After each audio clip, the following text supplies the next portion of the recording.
Eu julgo que esta reflexão que tem vindo a ser feita nos últimos dias sobre o sistema de transportes, muito especialmente sobre a ferrovia, ilustra bem a dificuldade que o nosso país tem tido em conseguir desenhar políticas eficientes para a sua rede de transportes. E, concretamente, o caso da ferrovia, os últimos dados apontam para um número de composições, movimentos que não foram realizados neste último ano, superior em mais do dobro do ano anterior. Portanto, todo este estado calamitoso, degradado da ferrovia, por que é que acontece? Eu julgo que esta dificuldade tem havido no nosso país de desenvolver políticas de transporte coerentes, integradas, resulta de alguns erros de base que vale a pena analisar. O primeiro é que não há consciência do desafio ambiental. A Europa tem um ecodeal, o Pacto Ecológico, e objetivos muito exigentes para 2050, concretamente ser um continente com emissões de CO2 nulas, um saldo nulo, e realmente aí o transporte que ganha é o ferroviário, não é o aéreo, nem é o rodoviário. E portanto toda essa enorme dificuldade que tem havido de compreender esta exigência limita muito as ações, e é por isso que continuamos a ter imensos caminhões de cisterna para um lado e para o outro a levar combustível, designadamente até para abastecer os aviões, e temos estas dificuldades que são conhecidas em relação à ferrovia. Portanto, há realmente falta de percepção dessa importância e de essa exigência que vai ser cada vez maior nos próximos anos. A segunda deficiência de política pública, de visão dos nossos dirigentes, relaciona-se muito com a natureza do transporte. O transporte é uma atividade empresarial. É uma atividade com receitas, com despesas, com equipamentos fixos, rolantes, e que exige muita capacidade de gestão. E está mais que evidente que não é o Estado que tem essa propensão, essa capacidade, esse talento de gerir atividades. E, portanto, assim se compreende que tínhamos tido que injetar os valores tão elevados que são conhecidos, mais de 3 mil milhões de euros, na TAP, e valores que não são muito diferentes na própria CP. E, portanto, enquanto não se perceber que a atividade empresarial não é realmente a especialidade, o core business do Estado, continuamos muito limitados. E aí, depois, o transporte que ganha, qual é? É aquele que é gerido por atividades empresariais, leia-se empresas de caminhonagem.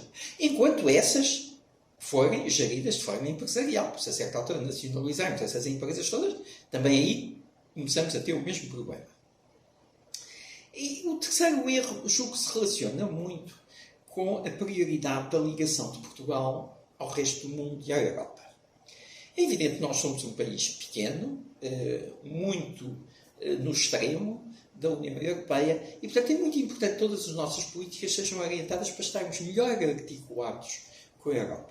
É evidente que a aposta na bitola ibérica é um erro estratégico de todo o tamanho, então, ainda por cima, como parece que prevalece em relação ao próprio TGV, e, portanto, esses obstáculos que nós próprios criamos à nossa ligação à Europa é aquilo que, em linguagem estudantil, se costuma dizer um tiro no pé.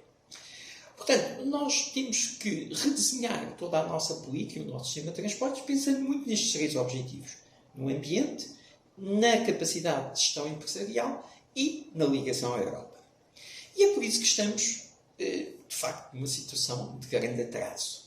Basta pensar que a alta velocidade começou em Espanha há mais de 30 anos e que nós ainda, neste momento, estamos a tentar dar os primeiros passos, sabe-se lá como, em que condições, com que recursos e com que calendário. Mas há ainda um quarto ponto que eu gostava de referir e que eu julgo que tem dificultado muito o desenvolvimento do nosso sistema de transportes. E relaciona-se com a capacidade de contratação. Porque se pensarmos bem, a generalidade dos desenvolvimentos do sistema de transportes vão implicar contratos onde surgem garantias ou recursos públicos, geralmente até do PRR. Mas esses contratos são contratos públicos. Ora, como sabemos, há todo um quadro legal, o Decreto-Lei de 2017, as novas diretivas, as novas alterações legislativas feitas em 2022 e 2021. Portanto, há todo um quadro legal que é favorável à boa formação e execução de contratos públicos, mas infelizmente não se tem feito formação nos técnicos, nos dirigentes, nos responsáveis das entidades públicas que têm que promover, organizar, gerir esses contratos que são realmente complexos. Isto é muito diferente de outros países. Por exemplo, o caso da Itália apostou praticamente todo o seu Fundo Social Europeu nesse tipo de formação.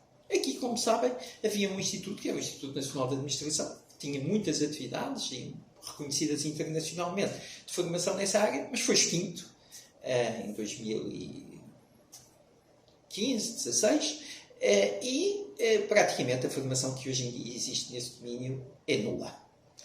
Ora, essa dificuldade também é muito importante. Por exemplo, o concurso recente para as novas carruagens no valor dos 800 milhões de euros, tudo indica que, infelizmente, devido a problemas da forma como foi concebido, como foi organizado, acabará mais nos tribunais do que nas vias férreas.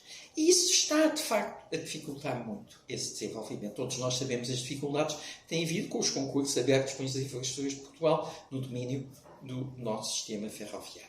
Enquanto não forem ultrapassados estes 4 problemas, Portugal ficará cada vez mais atrasado e cada vez menos próximo da União Europeia e também cada vez mais afastado em relação às metas ambientais.